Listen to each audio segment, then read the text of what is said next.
The guitar went silent. And the room stayed that way. Rehearsal room. 3rd floor. Above a jazz club in Greenwich Village. November 1967. 4 walls. Wooden floor. 2 stools. An amplifier unplugged. A music stand in the corner holding nobody's sheet music. A window letting in gray afternoon light. 7 people in the room. 6 of them would remember this moment for the rest of their lives. Jimi Hendrix sat on one stool, his Stratocaster resting across his lap.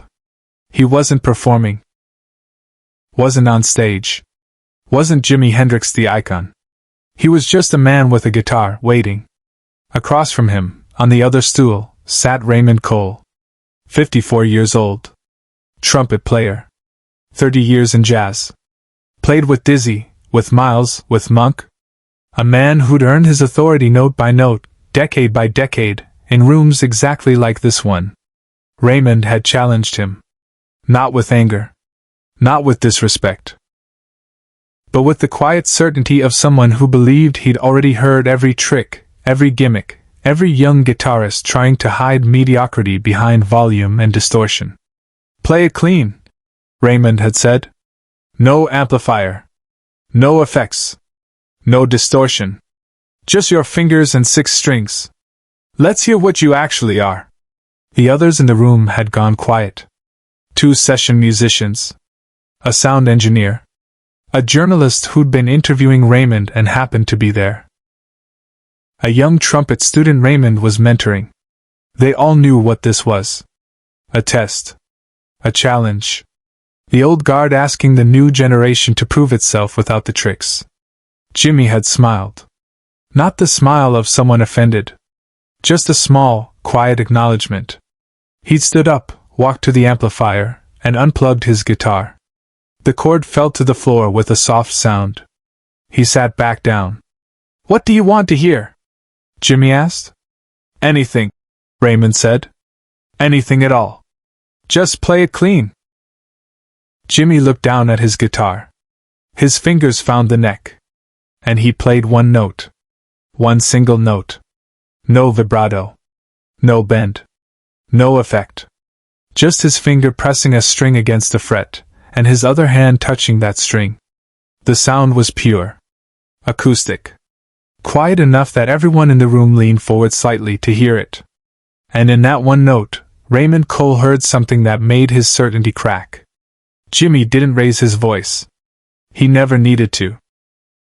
To understand what happened in that rehearsal room, you need to understand what brought these 2 men to the same place. Raymond Cole had been playing trumpet since 1935. 12 years old, borrowing his older brother's horn, teaching himself to read music by candlelight in their apartment in Harlem. He'd lived through bebop, through cool jazz, through hard bop. He'd seen trends come and go. He'd seen young players arrive with fire and disappear when the fire burned out. By 1967, Raymond was tired. Not of music, never of music. But of gimmicks. Of loudness mistaken for passion. Of young rock guitarists with their walls of amplifiers, their feedback, their distortion, playing 3 chords and calling it revolution. He'd heard Jimi Hendrix's name. Everyone had. The wild performances. The guitar burned on stage. The sound that seemed to come from another dimension. Raymond had listened to the recordings with the skepticism of someone who'd heard real mastery and knew the difference. It's all effects, he told his trumpet student that morning. Turn off the amplifiers and what do you have? Probably nothing. The student had disagreed. You should hear him in person, Ray. There's something else there. Then let's find out, Raymond had said. He'd made some calls. Jazz world and rock world were smaller than people thought. Someone knew someone who knew Jimi's manager. A message was passed. An invitation extended. Just come by the rehearsal space. Informal. No performance. Just musicians talking. Jimi had agreed immediately. Tell him I'll be there, was all he'd said. Now here they were. Raymond with his trumpet. Jimi with his unplugged Stratocaster. And one note hanging in the air between them. The note wasn't special because it was loud. It wasn't special because it was fast. It was special because in that single pure tone, Raymond heard something he hadn't expected: intention. Every tiny harmonic. Every microscopic pressure variation. The exact moment Jimmy's finger had pressed the string. The exact angle of the touch. It was a note played by someone who heard music the way Raymond heard music, as architecture, as breath, as language. Jimmy played a second note.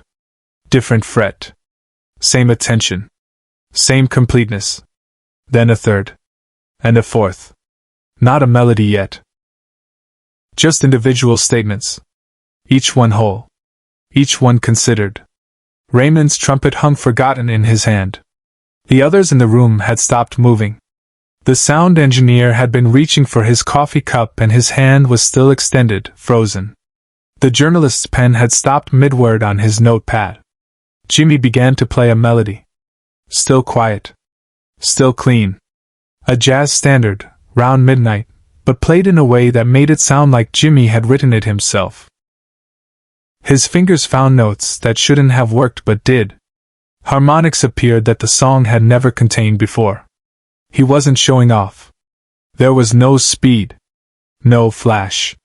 Just each note arriving exactly when and how it needed to arrive.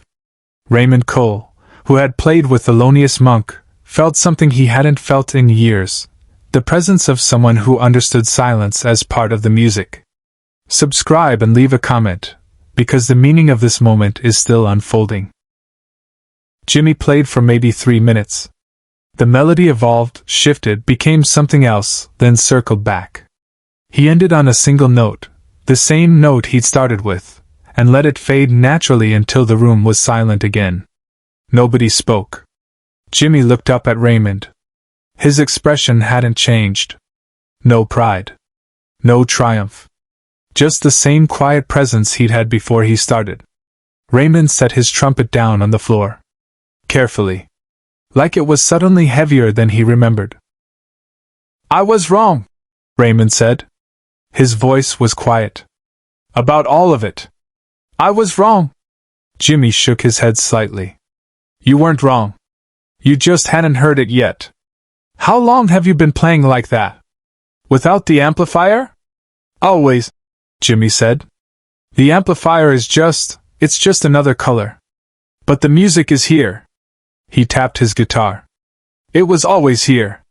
In that quiet moment, Jimmy did something no one expected.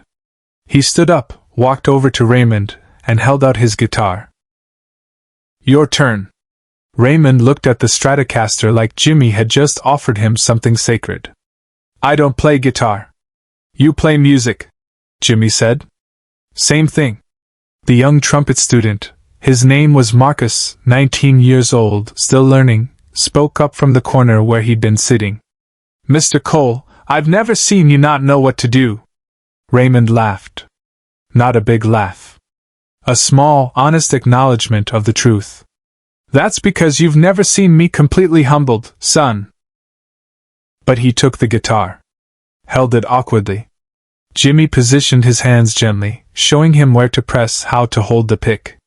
"Just one note," Jimmy said. "That's all. Don't think about anything else. Just make one note that sounds true." Raymond pressed his finger against a string. Struck it with the pick. The note came out thin, uncertain, nothing like what Jimmy had created. "Again," Jimmy said. "Listen first. Then play." Raymond tried again. And again. Each time, the note got slightly better. Not because Raymond suddenly learned guitar, but because he started treating it the way he treated his trumpet, as a voice that needed breath and intention. On the 5th attempt, the note rang clear. Simple, but true. Jimmy smiled. "There it is." The sound engineer, who'd been silent this entire time, finally spoke. "I wish I'd been recording this." "No," Jimmy said immediately, not unkind but firm. "Some things aren't for recording. Some things are just for the room." What followed stayed with everyone in the room, long after the last note faded. They talked for another hour. Not about technique. Not about theory. about why they played, what music meant, the difference between performing and communicating. Raymond told stories about playing with Monk, about nights when the entire room understood something that couldn't be explained in words. Jimi listened with complete attention, asking questions, wanting to know. "You ever feel like the guitar is playing you?" Jimi asked at one point. "Like you're not deciding the notes, you're just there when they happen?" Raymond nodded. "Every time it's real. Every time it matters." When they finally stood to leave, the gray afternoon had turned to evening, the light through the window fading. Raymond shook Jimi's hand. Then, instead of letting go, he pulled Jimi into an embrace. "Thank you," Raymond said. "For what?" "For reminding me that I still have things to learn. And for teaching me without making me feel small." Jimi's expression remained gentle. "You taught me just as much, man. The way you listen. That's what I needed to see today." Before they left, Raymond pulled a small pick from his pocket. He'd been carrying it for years, a gift from Dizzy Gillespie, from a night in 1951 when Dizzy had played a guitar solo on a dare and given Raymond the pick afterward. "Keep this," Raymond said, pressing it into Jimi's hand. "And when some young player comes along thinking you're just tricks and volume, remember this afternoon. Show them what you showed me." Jimi looked at the pick. Worn smooth from decades. He nodded once and tucked it into his shirt pocket. The rehearsal room emptied. The stools remained. The unplugged amplifier. The window now dark. But the 7 people who'd been there carried something that would never leave them. Marcus, the trumpet student, would tell the story for the next 50 years. He'd become a respected musician himself, and whenever a student showed arrogance or dismissiveness toward another style of music, Marcus would stop them. "Let me tell you about the day I watched a jazz master challenge Jimi Hendrix," he'd say. "And let me tell you what Jimi taught us about true mastery." The journalists wrote about it, but only once, in a small music magazine that few people read. He kept the moment mostly to himself, sacred. The sound engineer, years later, would say it was the most important music he'd ever heard that never got recorded. And Raymond Cole, Raymond would change after that day. He'd become gentler with young musicians, more curious about new sounds. He'd go to rock concerts, standing in the back, listening with the same attention he brought to jazz clubs. When other musicians his age complained about distortion and volume, Raymond would shake his head. "You're hearing the surface," he'd say. "Listen deeper. There's always something underneath if the person is real." 3 months after that rehearsal room afternoon, Raymond was scheduled to play at the Village Vanguard. A standard Friday night set. But that night, when he took the stage with his trumpet, he did something he'd never done before. He played the first song completely alone. No piano. No bass. No drums. Just his horn and silence. The audience didn't understand at first.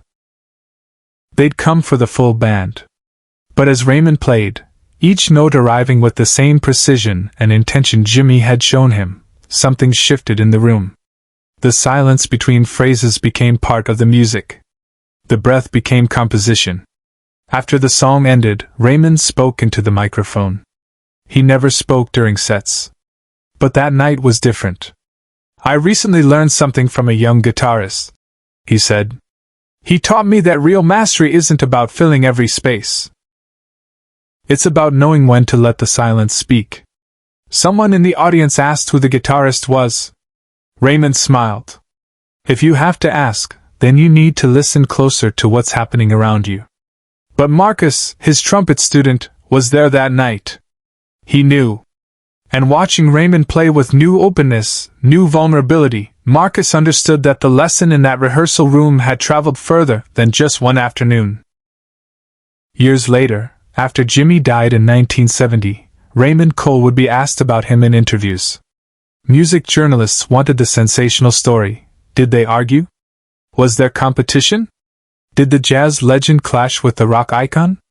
Raymond would close his eyes, remembering. There was no clash. There was just music. And a man who reminded me that mastery and humility can exist in the same breath. He still carried that pick. Dizzy's pick that he'd given to Jimmy. Jimmy had returned it 6 months later with a note.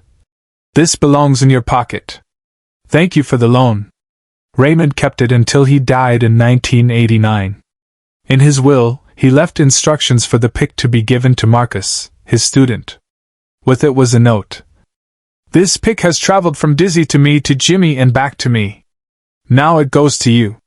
Pass it to someone who makes you realize you still have something to learn.